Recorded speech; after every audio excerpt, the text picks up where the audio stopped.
welcome back. Today we're going to get into a book that has been popular for a very long time.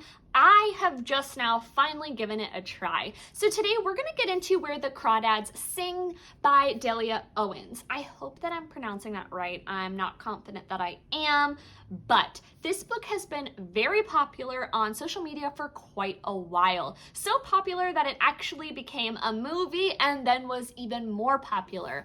But I have this really obnoxious thing where once a book becomes extremely popular on social media, I, for some reason, think that it's going to be overhyped and then I don't ever read it. Or I should say it takes me a very long time to come back around to it. That is true with this one. And really, I don't even know why I still do that, because all of the TikTok book recommendations I've tried have been phenomenal, all but one. I've only been led astray one time. So really, I need to trust BookTok because they always have really good recommendations. But anyways, I have finally read this one and I'm really excited to get into it with you. So for our book, this is a coming of age murder mystery. And I will be honest, I did not know that this was a murder mystery until I got into the book. That is how little I paid attention to it for a very long time.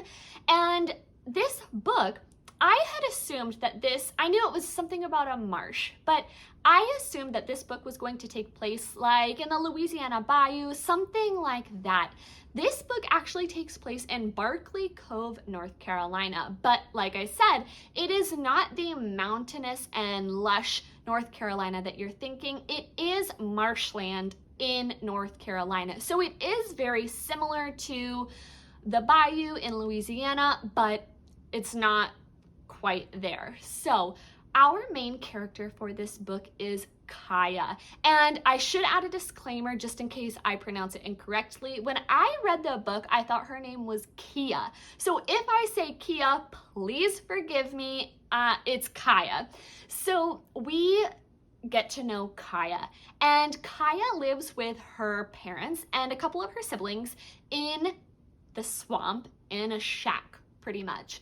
And pretty early on, we come to find out that her dad is an alcoholic and he's abusive. And he's abusive to her and her siblings and also her mom. Of course, it's worse for her mom. So bad that one day her mom leaves and never comes back. And one by one, her siblings also leave. And she is the youngest. So she kind of gets stranded there with her dad trying to survive. Now, her dad doesn't provide anything for her. So she has to learn how to survive on her own. I mean, I'm talking finding food, finding things as a way to purchase food. She has to learn everything on her own. And in the book, she is extremely young. I want to say she's like 6 when all of her siblings are gone at that point. So when her dad is passed out in the morning and doesn't know whether she's coming or going, she takes his boat out into the marsh and she fishes or collects things that she can take to this little waterfront store that has some very basic items that she uses to survive on. So she will go to the store as she has some things. She'll trade things for gas for the boat, and she'll also get some grits. She pretty much survives on grits, and she'll get like some candles and matches, that type of thing. So that is when we know that she is very resilient because she has no other options. She just starts taking care of herself because no one else is going to. But we see her navigate and explore the marsh, and we really are described that life and the environment that she lives in. So if you couldn't tell already, her dad wasn't a very good person and he ends up leaving her too. And she is still pretty young. I think that she's just barely hit her teenage years, if I remember that correctly. So she now lives in a shack in the marsh, completely on her own. I mean, she was already almost on her own anyways, but now there is literally no one else around to help her, to care for her, to teach her anything. She lives in isolation pretty much her entire life. She doesn't have any help, doesn't even have any way to communicate with people. So the only person that she does communicate with is Jumpin', who owns the waterfront store that I was mentioning. And so throughout her life and throughout her teenage years, she fishes for mussels, I think that's how you'd say it, harvests mussels, and takes in satchels of them and trades Jumpin' for gas and some food, and that is how she survives for a very long time. So I'm gonna be really cautious about the additional information I share, because if you still haven't read this and want to, I don't want to give you any spoilers. So I'll just say that eventually in her mid-teenage years, 15, 16, somewhere around there, she falls in love with a boy, and they are really good friends, and he cares about her and is very genuine and kind to her, and she opens up. She learns how to interact with someone else, and one day he leaves for college and he doesn't come back, so there's that. Then she's a little bit more confident in herself, knows how to communicate with people. She falls in love with another person, and she thinks that that is going to be her person. He talks about marrying her, and she thinks they get along really, really well and understand each other, and everything's going fantastic for years. I mean, it was multiple years. And one day she boats into town. Like I said, she's gotten a little bit more adventurous at this point. She goes into town to the Piggly Wiggly to get some groceries and things that she needs. She does pretty well harvesting things from the marsh to get funds and be able to get things for herself. So she goes into town and she sees this guy who she has been dating for years and who talks about marriage with her, buying her a home or building a better home in the marsh. She sees him with a girl in town and goes up to talk to him because they've been dating, right? And finds out that he is engaged to this girl that he's in town with. So of course she is devastated, and once again she is all on her own. So like I said, she is able to navigate and take care of herself, and she does go to the town a little bit more frequently. Now this isn't some major developed town. This is a small little town that borders the marsh, and people know that her and her family live in the marsh, but of course it's foreign to them. And what do people do when something is foreign? They treat it terribly. So even though she is a human being who has been left in isolation and to fend for herself, they treat her like she is a disgusting animal that just wanders into town, and that is awful. But I feel like it's depicted pretty honestly. I think that that is just something that happens. So there is a murder in Barkley Cove, and who else could anyone blame but the Marsh Girl? She is so foreign to them that they don't even bother to know her name. They just refer to her as Marsh Girl. I'm not going to share any more about the story because I just don't want to ruin it for those that haven't read it. I will share about some things that I loved and didn't love about this book. So for the things that I really loved the character of Kaya. I loved how resilient and strong she was. I appreciate the way that her character transformed through her life and into her adult years, and I really appreciated the description of the natural beauty of the marsh. I feel like that is something that can be so underappreciated. So I just really enjoyed how much nature was in this book and how really it is a part of her. I just loved that. Now, for some things that I didn't like, so I shouldn't say I didn't like it. It just took me a while to get into. So this book is, like I said, based in North Carolina, and in certain parts of North Carolina, there can be very strong accents, especially in this marshland area where Kaya didn't communicate with people.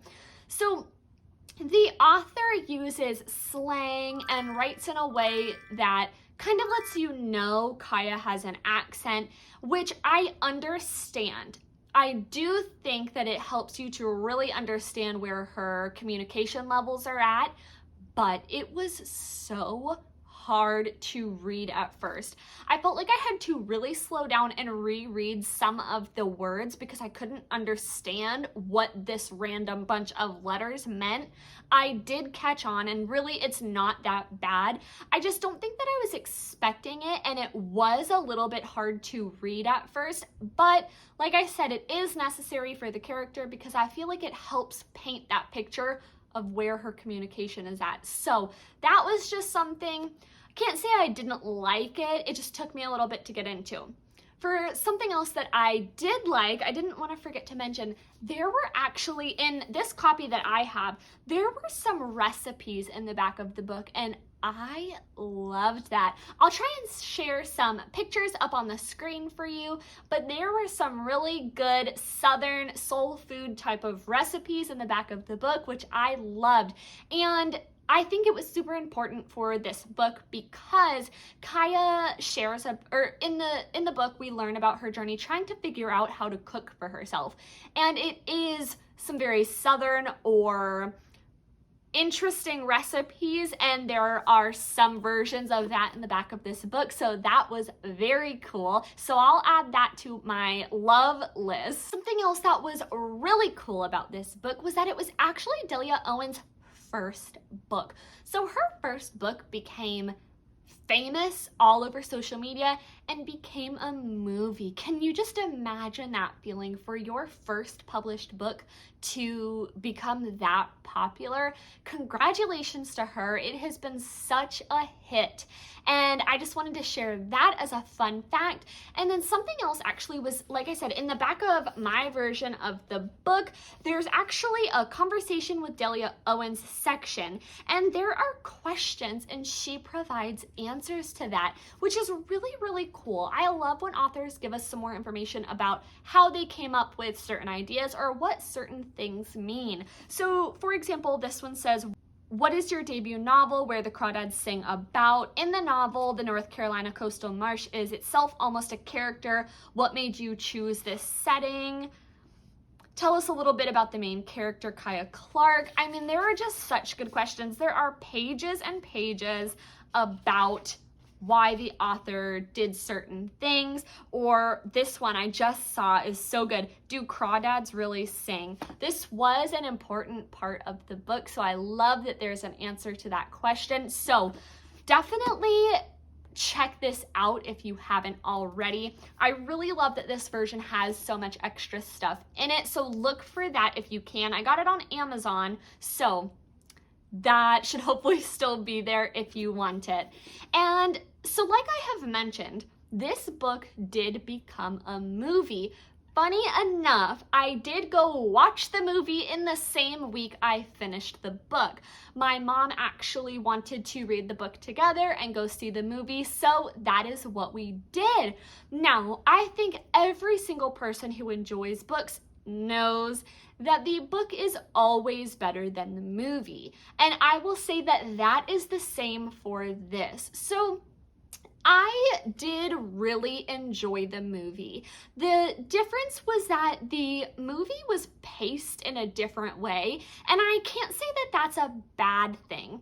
It was just different, and I did feel like a lot of pieces of important information were missing, but of course that just comes with it being a movie rather than a book.